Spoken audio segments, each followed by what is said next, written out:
Maayong gabi sa tanan guys. Alas 12 ng gabi karon guys nang ipinatawag tayo ng ating kaibigan na adyo siya kailangan na maipaabot to karon. Kaya tinugunan ko umuwi po. Talaga ako guys. Galing sa bago naming bahay kaya nandito tayo ngayon sa park. Nandito si kaibigan, meron silang impormasyon po daw na hindi daw maganda ito guys. Tungkol po ito sa gagawin po ng China. Grabe. May balak na talaga sila guys na ito ang gawin po nila sa atin mula nang nasira ang kanilang barko dahil nagsalpukan po yung mga barko nila. Napapahiya talaga kaibigan. Ano po ba ang gagawin nila? Nako guys, sa lahat ng makapanood ito lang po ang babala ng ating kaibigan ngayon. Sana po yung mga nagbabantay po doon sa dagat, doon sa boundary po ng ating karagatan, no, kailangan po inyo na mapagmasid po kayo doon. Huwag po kayong magkampante dahil po meron po nakita si kaibigan. Hindi po natin alam guys na may gagawin po ang mga maliit ang mata doon sa dagat, no. Anong gagawin po nila kung bakit naapabot natin? Baka po meron silang gagawin po dyan na hindi maganda dyan sa dagat, na meron silang itatapon dyan.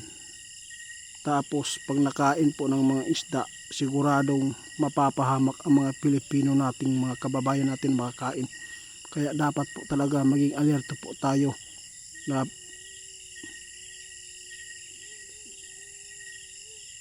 grabe guys, nakita ng ating kaibigan. Hindi ko na lang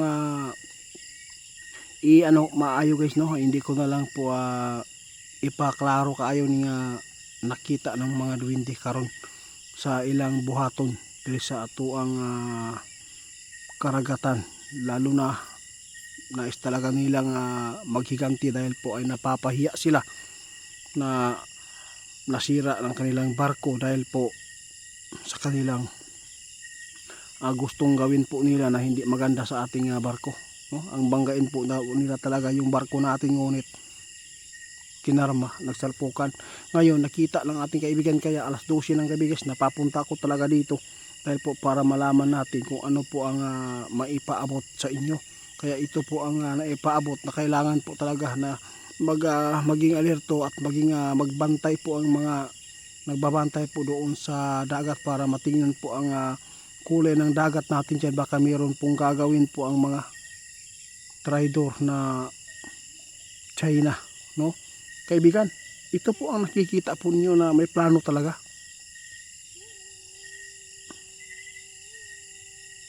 Isa lang po ang kanilang nakikita guys na pwedeng gawin ng mga kalaban natin guys, no.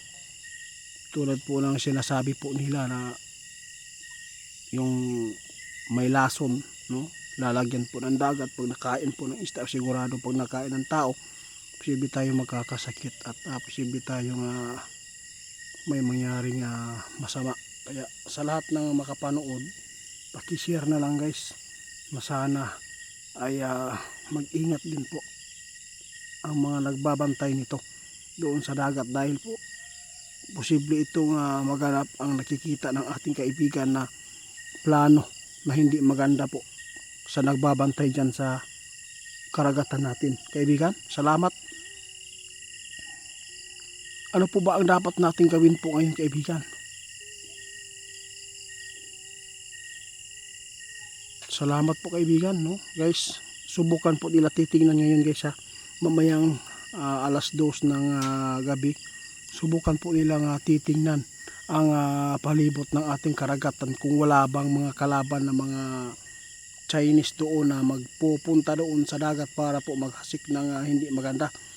Na hadlok si kaibigan ba posibleng may gagawin talaga ang China dahil po sa kanilang gukod aning boundary.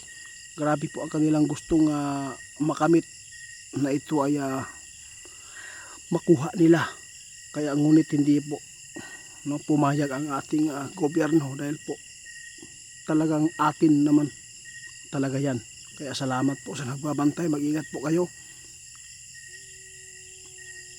Oo, tama si kaibigan. Walang ibang pwedeng gawin po ang China ngayon. Ito po ang sabi ng ating kaibigan. Pwede po nilang idaan sa dagat ang mga plano nila. Pwedeng idaan sa dagat ang paghihiganti dito sa atin. Kaibigan, salamat po sa babala ha. Sa lahat ng panood, baka pakinig po sa mga ipinapaabot ng ating kaibigan. Ito lang po ang kanilang nakikita. Babala po ito, paalala lang para po ay mabantayan ng maayos po ang ating dagat. Kasi wala pong ibang pwedeng gawin po ang China doon para po makapaghiganti doon sa dagat. Kundi yung sinabi ng ating kaibigan, pwede po nilang pakawalan po ng lason dyan. Tapos pag nakain ng isda, di ba? Pag nakain ng tao, anong mangyayari sa atin? Kaya talagang napakabuti ang ating kaibigan. No? Ito po ay isang babala at paalala sa lahat ng makapanood na kailangan natin na maging alerto tayo. Huwag po tayong magpakampante sa China dahil po isa silang pinaka mahigpit nating kalaban dahil po sa kanilang kagustuhan na angkinin po ang atin. Kaya dapat po pasalamatan natin sa kaibigan dahil sila mismo ang ating kaibigan ay nagbabantay din po dito sa atin. Kaya salamat kaibigan sa inyong impormasyon ha. Sige po.